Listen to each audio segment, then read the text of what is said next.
itu batas tanah haram di Madinah. Kalau Jabal Thur itu yang akan kita kunjungi saat sekarang ini.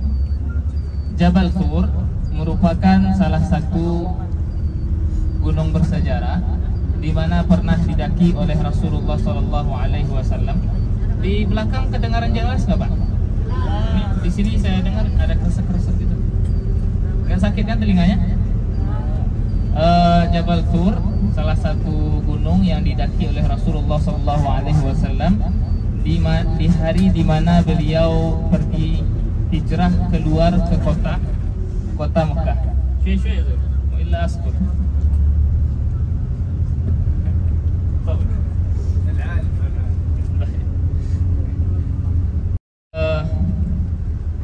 Nabi Muhammad SAW mendaki bukit atau gunung Thur ketika beliau pergi hijrah ke Madinah dari kota Mekah. Nah, Jabal Thur ini berlawanan arah dari arah menuju ke kota Madinah. Ini salah satu taktik Rasulullah SAW untuk mengelabui orang-orang Mekah. Jadi ketika beliau keluar ke kota Madinah, beliau tidak melewati jalan yang biasa dilewati oleh orang-orang. Jadi pertama sekali Rasulullah berbelok ke Gunung Thur, lalu bersembunyi di sana. Nah, berapa hari sembunyinya? Kurang lebih 3 malam 3 hari. 3 malam 3 hari di dalam goa. Dan jangan bayangkan goanya ini seperti goa di Indonesia pada umumnya. Di tinggi ada lubang Jepang, bukan kayak gitu ya goanya, terlalu besar.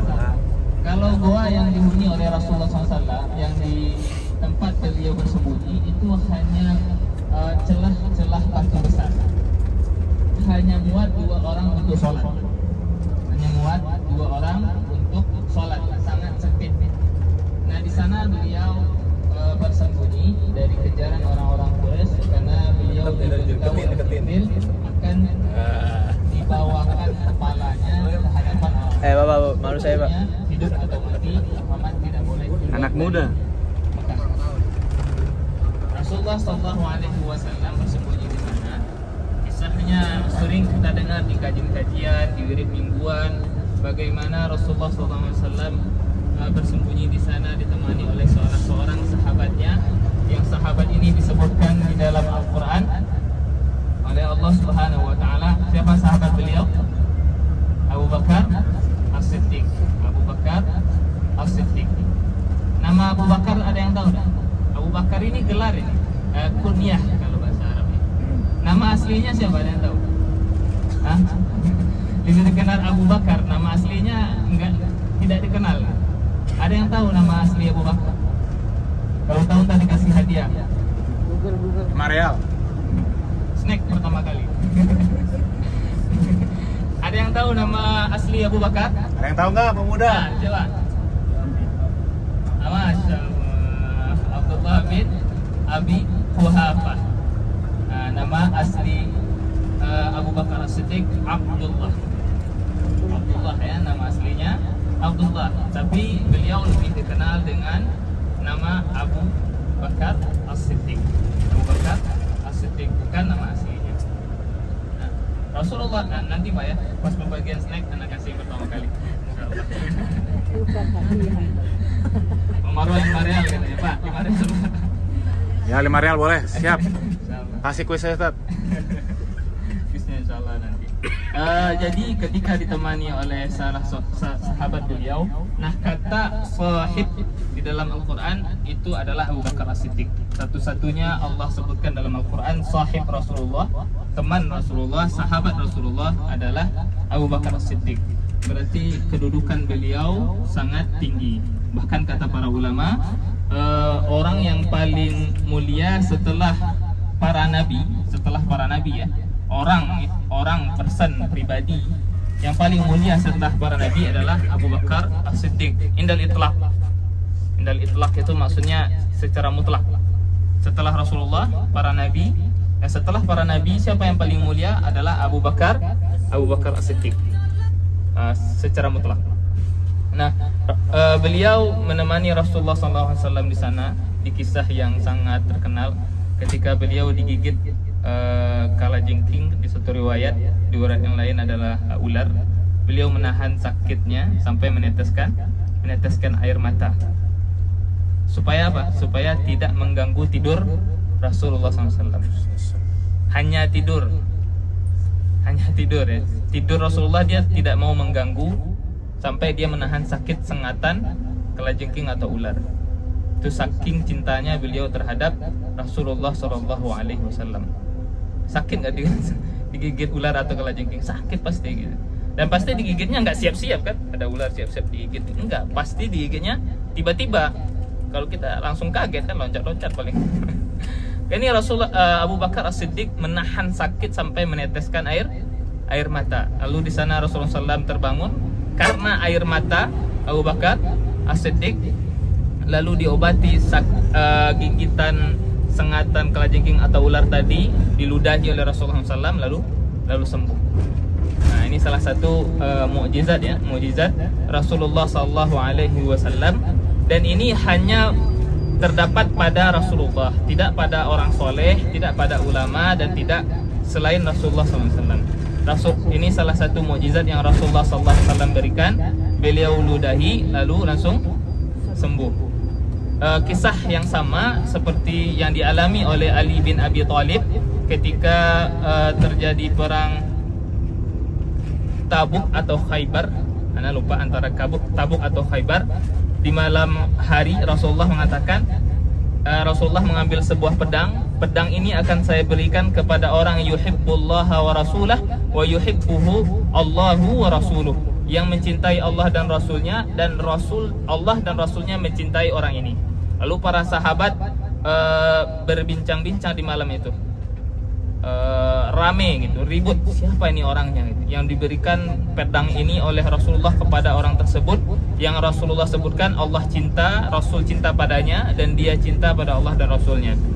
Bahkan Umar bin Khattab mengatakan, saya tidak pernah menginginkan kekuasaan atau pimpinan kecuali pada hari itu. Kenapa? Karena ada keutamaannya. Keutamaannya dicintai oleh Allah dan Nabi Muhammad SAW. Lalu di pagi hari orang-orang udah pada kumpul nih, sahabat udah kumpul-kumpul. Siapa ya kira-kira yang bakal Rasulullah SAW berikan pedang ini? Lalu ternyata siapa yang Rasulullah SAW berikan? Orang yang tidak ada di majelis tersebut, yaitu Ali bin Abi Thalib. Dicari-cari sama Rasulullah, mana Ali bin Abi Thalib? Lalu diberitahu bahwasanya beliau sedang sakit mata, matanya sedang sakit. Lalu Rasulullah SAW menyuruh Salamah bin Al-Aqwa untuk membawa beliau, Ali bin Abi Thalib. Dibawa dengan cara dibimbing, berarti sampai membuat matanya buta, sampai tidak bisa melihat. Dibimbing sama Salamah bin Al-Aqwa. Lalu Rasulullah SAW sudah memberitahu bahwasanya Ali bin Abi Thalib yang akan memegang pedang ini, tapi nggak mungkin ini kan, nggak mungkin pergi berperang. Akhirnya Rasulullah SAW mengobati matanya dengan cara salah satunya ditiupkan dengan air ludahnya, lalu sembuh. Ini dua kisah yang sama, yaitu melalui air ludah Rasulullah SAW Allah sembuhkan penyakit sahabat tersebut. Dan ini khusus untuk para sahabat, khusus untuk Nabi Muhammad SAW saja. Tidak orang soleh, tidak ulama, tidak Pak Marwan, tidak keturunannya, apalagi dukun. Kalau nggak gosok gigi gimana kan? Jadi Rasulullah SAW setelah bersembunyi di gua Thur atau di Jabal Thur, yang kisahnya di mana ketika orang Quraisy sudah sampai di sana, Rasulullah SAW menenangkan Abu Bakar, yang mana kata Abu Bakar, seandainya mereka, wahai Rasulullah, menundukkan kepalanya pasti kita terlihat, karena mereka berada di atas gua. Tetapi kuasa Allah Subhanahu wa Ta'ala, Allah membuat mereka berbalik arah. Dengan cara apa? Dengan cara di mulut gua terdapat hal-hal yang membuat mereka mengira tidak ada orang lain masuk. Jadi di suatu riwayat disebutkan burung-burung mati, bangkai burung ya, bangkai burung banyak di depan mulut goa tersebut. Di satu riwayat yang lemah juga disebutkan jaring laba-laba. Jaring laba-laba. Itu kan tanda bahwasanya goa ini tidak pernah dilewati oleh orang lain, dan itu kuasa Allah Subhanahu wa taala. Ini sebentar lagi kita akan sampai. Antri juga ya. Di Jabal Sur kita sebentar saja karena tempatnya tidak begitu kondusif untuk berlama-lama. Hanya sekedar kita menunjukkan di mana bukitnya, di mana goanya, dan nanti setelah ini kita ke Jabal Rahmah. Jabal Rahmah di mana? Di Mina. Ya, di Mina. Ini Bapak Ibu bangun apa tidur ini? Jabal Rahmah ada di Arafah.